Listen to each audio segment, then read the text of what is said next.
I'm Dr. Mary Hooper, and I serve as an Associate Vice President of Clark Atlanta University. For many years, I've collaborated with DeKalb County in the areas of continuous school improvement and leadership development. The DeKalb County School District is committed to meaningful preparation and development of leaders at all levels. The vision for leadership development in DeKalb is to transform leaders into extraordinary performers. It has long been evident that the #1 school factor accounting for student achievement is the teacher. However, not far behind the teacher effect is the effect of leadership on student achievement. Intensive research over the past decade has demonstrated a substantial relationship between leadership and student achievement. In fact, Ken Leithwood and his colleagues confirmed in a 2010 study that leadership is second only to teacher quality among all of the school-related factors that contribute to student achievement. It is because of this critical role that leadership plays an increasing outcome for students that DeKalb County developed 5 pivotal practices for leaders. When leaders engage in these practices effectively, learning outcomes for students do improve. DeKalb's 5 pivotal practices are: 1. Shaping a vision for academic success. 2. Creating a high-performance learning culture. 3. Cultivating leadership in others. 4. Improving instruction. And 5.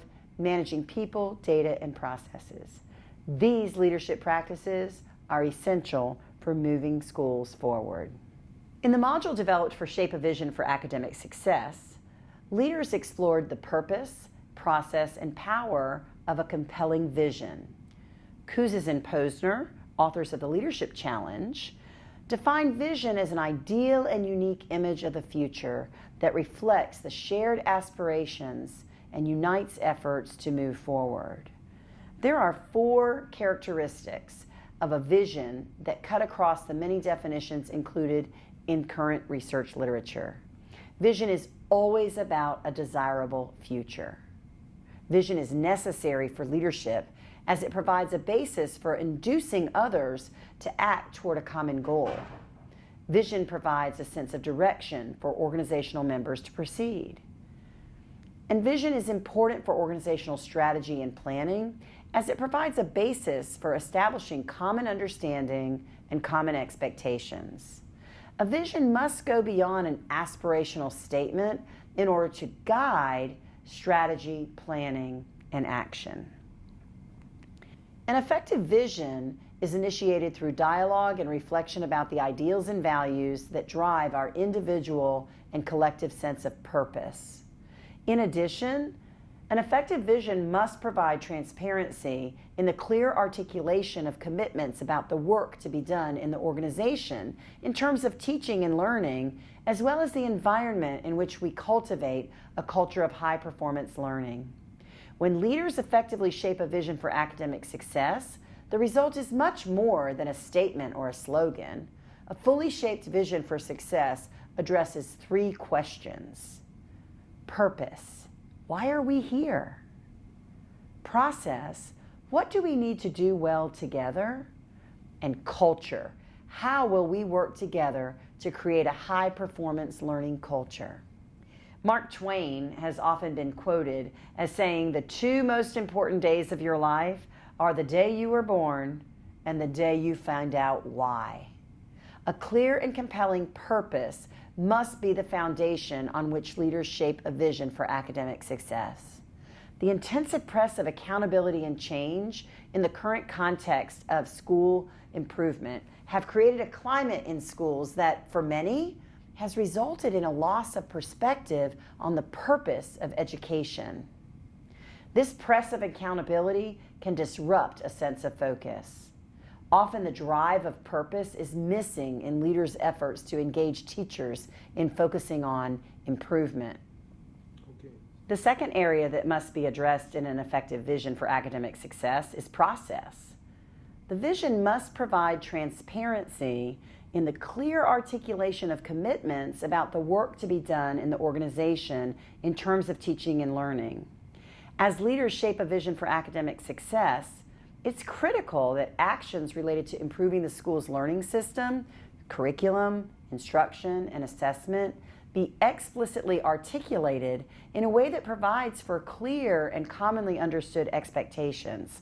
These expectations have to be visible. And finally, the culture question. How will we work together?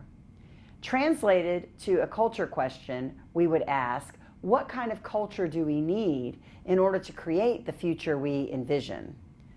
The answer, a high-performance learning culture. Let's look at the 3 key concepts that make up a high-performance learning culture, and we'll begin with the end in mind, culture. It's very important for leaders to understand that the concept of culture is deeply rooted in the fields of anthropology and sociology. As such, it takes time and deliberate effort to fully understand an existing culture. Think about how Jane Goodall approached her work to understand the culture of chimpanzees she studied.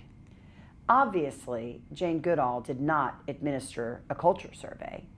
What did she do to understand the culture?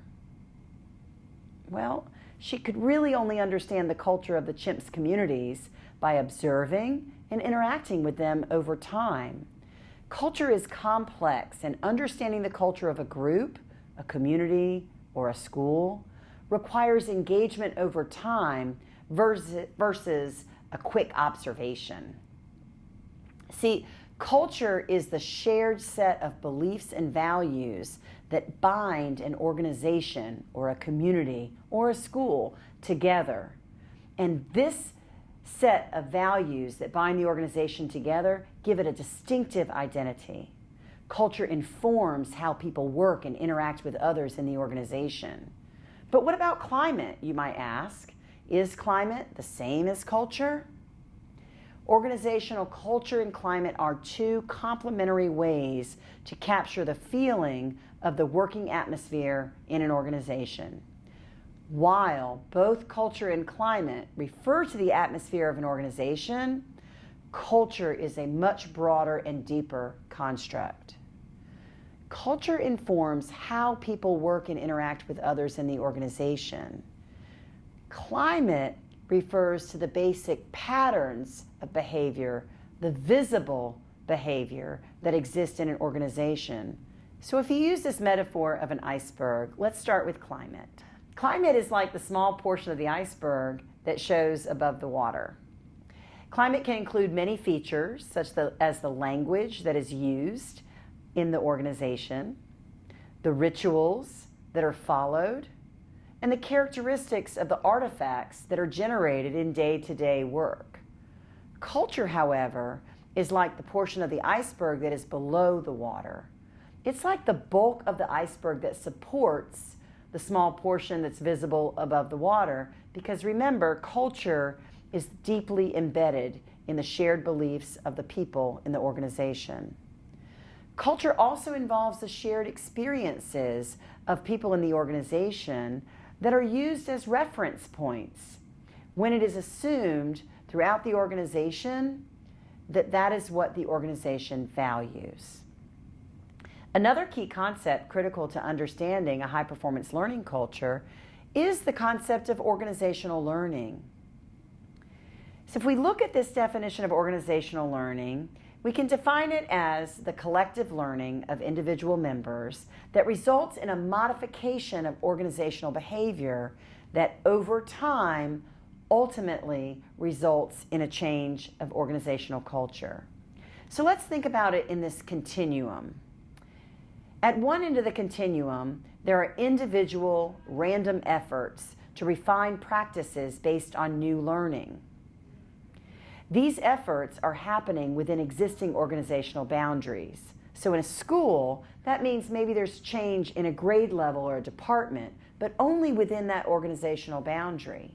At the other end of the continuum, we might find a synergetic transformation of how people think, of the mental models that make up the organizational culture. For organizational learning to move beyond results of superficial refinements and incremental improvements, it must be integrated within the culture. Greater capacity for learning is essential for the system to be able to be flexible and responsive to the changing needs of its environment and its members. You know, synergy is often a misused word. It's a systems concept, and it's easily misinterpreted as the whole being more than the sum of the parts. Really, the understanding of synergy is that the whole is often impacted and changed by the interaction of the parts. So the whole is different than just the sum of the parts. High performance is evident in an organization when results are continuously improving beyond incremental change. In addition to results that are good and improving over time, high performance relates to the standards expected at all levels of an organization. Think about it this way: the true standards of what is expected in an organization is the lowest level of performance that is allowed to exist without corrective action. It is also important to understand that there is zero conflict between performance standards and a nurturing, fulfilling environment. In fact, a high-performance culture for learning requires both performance and a caring and inclusive environment.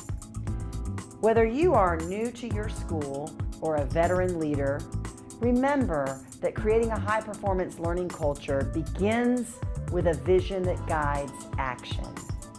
Now that we have looked back at these concepts first introduced in the Shape of Vision module, let's look ahead at the pivotal practice of creating a high-performance learning culture and get ready to engage in an exploration of concepts and applied practice that will move your schools forward.